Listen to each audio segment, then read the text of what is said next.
நான் மனுநீதி அறக்கட்டளையினுடைய தலைவர். என் பெயர் மாணிக்கம். மக்களிடத்தில்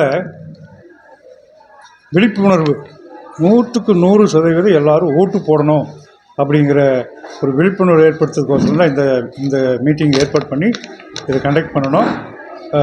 இளைஞர்கள் மத்தியில் என்ன பேசுகிறது ரொம்ப பெருமை. இன்றைக்கி எல்லோரும் கண்டிப்பாக ஓட்டு போட்டுருவாங்கன்னு நினைக்கிறேன்.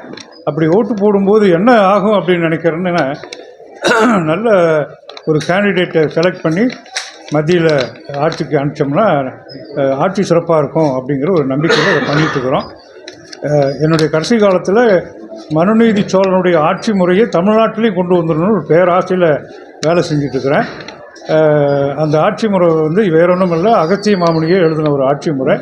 அந்த ஆட்சி முறை வந்துருச்சுன்னா தமிழ்நாடு உலகத்திலேயே ஒரு மிகச்சிறந்த பகுதியாக இருக்கும். பொருளாதாரத்திலிருந்து கலாச்சாரத்திலிருந்து எல்லா விதத்துலேயுமே ஒரு சிறந்த பகுதியாக இருக்கும். அந்த பெரிய நம்பிக்கையோடு நான் வேலை செஞ்சிட்ருக்கிறேன். இப்போ இந்த எலெக்ஷனில் பெரிய லெவலில் ஒரு 16 கோட்பாடுகள் எழுதி, இந்த கோட்பாடு இருக்கிறவங்களுக்கு நீங்கள் ஓட்டு போடுங்கன்னு எழுதி கொடுத்துருக்குறேன். எல்லாத்துக்கும் அந்த காப்பி உங்களுக்கு கிடச்சிருக்கோம்.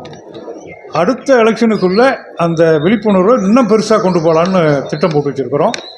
அப்போ சிறந்த ஒரு தன்னலமற்ற சுயநலமற்ற ஒரு கேண்டிடேட் எலெக்ட் ஆகி அவங்க ஆட்சியில் உட்கார்ந்து மக்களுக்கு நல்லது செய்வாங்கிற ஒரு நம்பிக்கையில் அதை செஞ்சிட்ருக்குறோம். நன்றி.